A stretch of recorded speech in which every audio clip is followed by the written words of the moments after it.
Débrief Liga, le Barça qui s'impose 1-0 face à Mallorca.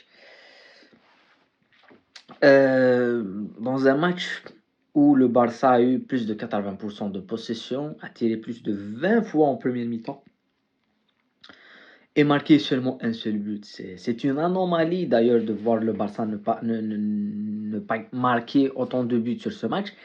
Mais c'était plutôt logique quand on voit la physionomie du match et le fait que Mallorca est venu défendre. C'était tout à fait logique.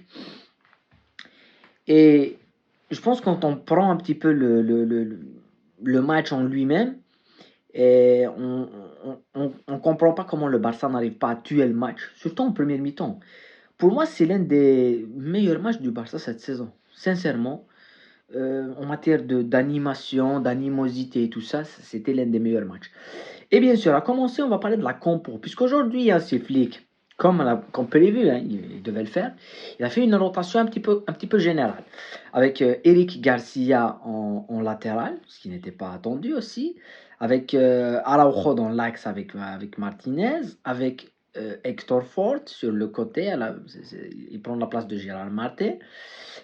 Avec Fati devant. Au milieu de terrain, c'est Gavi Pedri. Je pense que c'est une doublette extrêmement complémentaire, les deux, Gavi et Pedri. Et en attaque, c'est Ferran Torres, c'est Fati et c'est Lamine Yamal. Je pense qu'après les derniers événements, surtout face à Celta Vigo, on a vu un petit peu des joueurs comme Fort, comme Fati, faire la tête, faire la gueule, ne pas être content de ne pas rentrer.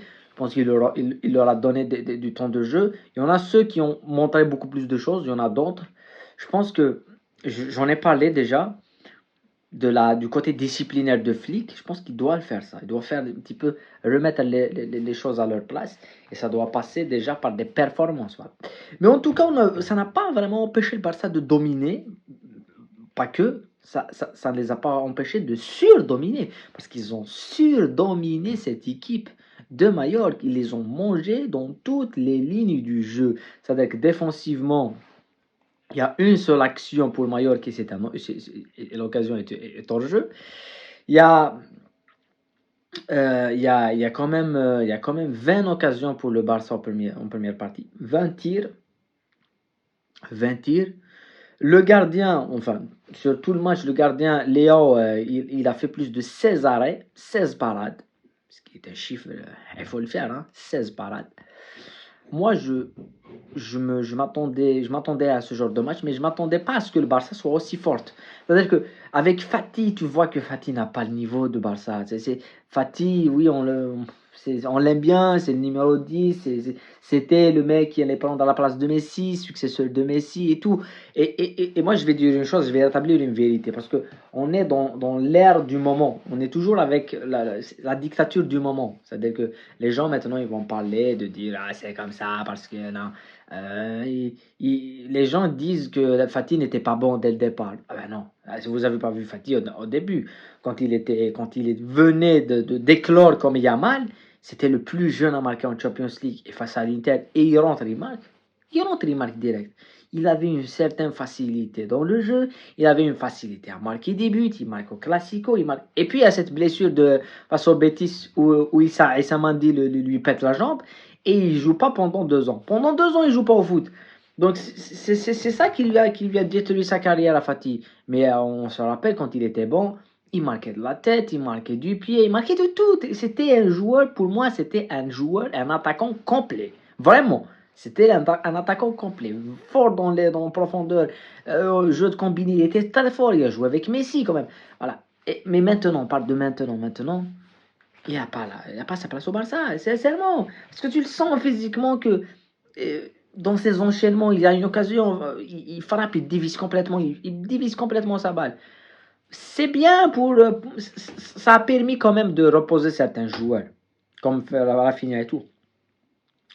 Mais moi, je pense que cette compo, j'aimerais la voir, pour le Barça, j'aimerais la voir face à Valladolid. Valladolid, une équipe qui est déjà en deuxième division. Entre les 2 matchs de Ligue des Champions, voilà, ça va permettre de reposer Yamal, Rafinha, peut-être même Pedri. Et tu gagnes facilement. Voilà, je voudrais voir Fatih là-bas et tout. Mais c'était compliqué. Mais en tout cas, le Barça a essayé. En premier mi-temps, ils ont fait une première mi-temps très très bonne. Moi, je m'attendais, comme je l'ai dit, à ce que ça soit pas bien calculé, ça soit pas bien, on verrait pas autant de rythme. On a vu du rythme, on a vu des occasions. Et ce qui était bien pour le Barça, c'est que dès le début de la deuxième mi-temps, ça marque. Dès le début de la deuxième mi-temps, Garcia qui trouve Olmo, techniquement, c'est du grand art. Dans les petits espaces, Olmo, c'est incroyable sa qualité de nettoyer le ballon, comme dit Omar Da Fonseca, il nettoie les ballons. Il est dans cette espèce de propreté technique qui est exceptionnelle.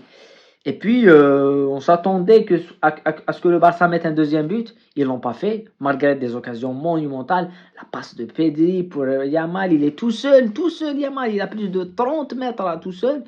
Et il fait des choses. Moi, le problème que j'ai avec Yamal, je vais le dire aujourd'hui, c'est qu'il se prend pour Neymar, quoi. Oui, ton idole, c'est Neymar. J'ai vu Désiré Doué au PSG, c'est le même cas. C'est des joueurs, ils ont des qualités de ouf. On peut pas nier, Yamal, c'est un génie. Même Doué, c'est un génie. Je pense il a beaucoup de choses, beaucoup de qualités. Mais ils font des choses. T'es pas Neymar. Tu t'inspires de Neymar, c'est bien. Mais là, tu dois finir. Tu dois être classique. C'est-à-dire, quand tu es à ton aise, il y a 3-0, il y a 4-0, tu fais ça, personne va en reparler. Voilà, 2-0, à 3-0, il a raté, il a voulu faire une Neymar, voilà. Et là, je me disais, quand il sort face à face, je me disais qu'il doit la piquer. Oui, peut-être qu'il élimine le gardien ou il la pique. Lui, il essaie de faire ce qu'a fait Neymar en demi-finale de Champions League face au Bayern. Le 3-0. Il met le troisième but où il fait une fête et il la met entre les pieds de Neuer. Mais là, c'est pas la même chose. Là, tu as autre chose à faire. Et c'est pour ça que je dis qu'il doit se recentrer. Il doit continuer à jouer comme il le fait. C'est vrai, c'est un jeune, il doit s'épanouir, continuer à jouer comme il le fait. Mais il doit aussi, là où il doit être clinique et chirurgical, il doit l'être. Il doit l'être. J'aurais bien aimé voir la même action pour Rafinha. Ça serait but. Parce que Rafinha ne va pas penser à je dois la piquer. Non, je vais aller, je suis vite. Je vais sur le côté, pack, et but. Voilà. Et ça a permis à Mallorca de carroir même. Ils ont fait beaucoup de changements offensifs. Ils ont eu une occasion sur un coup franc où ils pouvaient. Ils ont une occasion sur le corner aussi. Donc, oui, mais voilà, le Barça, tellement techniquement, elle est au-dessus que Mallorca n'a pas existé. Pour moi, c'est un match qui doit se terminer minimum 5-0. Minimum, dans les cas les plus normaux. Minimum. Mais tu n'as pas cette efficacité que tu avais en début de saison. Et tu n'as pas Lewandowski, tu n'as pas Rafinha dès le début, tu n'as pas la même énergie aussi dès le début. Mais voilà, une victoire, l'essentiel pour le Barça, c'est de gagner. Hein. Voilà, ce qu'on a dit pour la différence, on va prendre les deux équipes. On va prendre le Barça ce soir qui gagne 1-0 en dominant de la tête et des épaules ce match-là, en se créant des occasions où tu vois un fond de jeu bien huilé, où ça peut venir de partout, ça peut venir de Olmo, ça peut venir de Yamal, ça peut venir même certaines fois, le but il vient d'une déviation de Ferran Torres, ça peut venir au milieu de Pedri, ça vient toujours de Pedri en tous les cas. Mais tu sens ça, et tu vois 1-0, tu dis, c'est peu. Et tu vois le Real battre Bilbao difficilement, c'est pas le même adversaire. On va se calmer aussi. C'est pas le même adversaire. Mais tu sens qu'il n'y a qu'une solution. C'est-à-dire que soit ça vient de Vinicius, ou on va essayer de tenter, tirer. On parle toujours de ce problème. Et quand j'en ai parlé en début de saison, j'étais beaucoup critiqué. Par certains, ils ne parlent plus dans les commentaires, les mecs. Ah, ils n'existent plus dans les commentaires. Parce qu'au début, ils me parlaient, mais ils se sont un petit peu renseignés, ils ont vu que j'avais raison. Hein. Ah oui, c'est le problème. Donc, moi, je suis de l'avis de Zidane, qui est Zidane, vous connaissez Zidane. Il a gagné 3 Ligue des Champions. Il a dit quelque chose. Il a dit la Liga est plus dure à gagner que la Ligue des Champions. Et un championnat, le championnat de haut niveau, on parle de Liga, de PL par exemple, les Liga et PL sont beaucoup plus compliqués à gagner que la Ligue des Champions. Parce que la Ligue des Champions, tu peux tricher. C'est-à-dire que la Ligue des Champions, tu peux ne pas être bon durant la saison, mais sur un match, comme le Real par exemple, sur un match, ils font tout ce qu'il faut.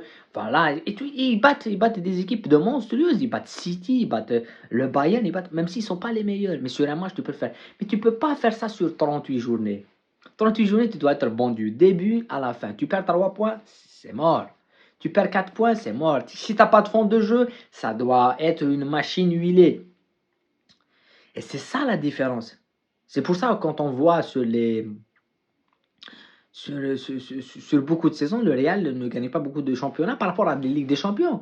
Parce que dans un tournoi, l'essentiel c'est de gagner. L'essentiel c'est de gagner. Le Barça n'a pas bien joué face à Dortmund au retour, mais ils sont qualifiés. Mais au championnat, ils perdent 3-1, ils perdent 3 points. C'est pas la même chose. Voilà. Moi, je m'attendais à ce que Zidane le dise. Il l'a dit. Ça m'a intéressé. Parce que Zidane, quand il a gagné sa Liga, la seule, il a joué 3 saisons, Zidane. Il a gagné 3 Ligues des champions d'affilée. Il gagne seulement une seule Liga. Et il a dit c'est le trophée le plus important que j'ai gagné au Real Madrid. Ouais. Les gens, ils se disent, mais c'est vrai. Il a gagné avec 1 point d'avance. Ça veut dire que t'as pas le droit à l'erreur. Tu dois être bon du début à la fin. Et c'est c'est ce qui a coûté au Real cette saison. La saison n'est pas terminée, ils peuvent encore la gagner. Ça serait miraculeux qu'ils la gagnent. Mais dans le jeu, est-ce que demain, si ça passe pas, on va dire ah c'était pas prévisible. C'est prévisible parce qu'il n'y a pas de fond de jeu, il n'y a pas de fil conducteur. C'est pour ça que moi, je pense avec un entraîneur comme Xavi Alonso, ça va aller beaucoup mieux pour le Real. Parce qu'ils auront une méthodologie technique et tactique qui va mettre en place et qui va permettre au Real Madrid d'exister, qui va permettre au Real Madrid de s'en sortir plutôt. Parce que dans des matchs où tu sens que si ça ne vient pas de Vinicius, ça ne vient pas. Rodrigo, sur les 20 matchs, il a mis un but.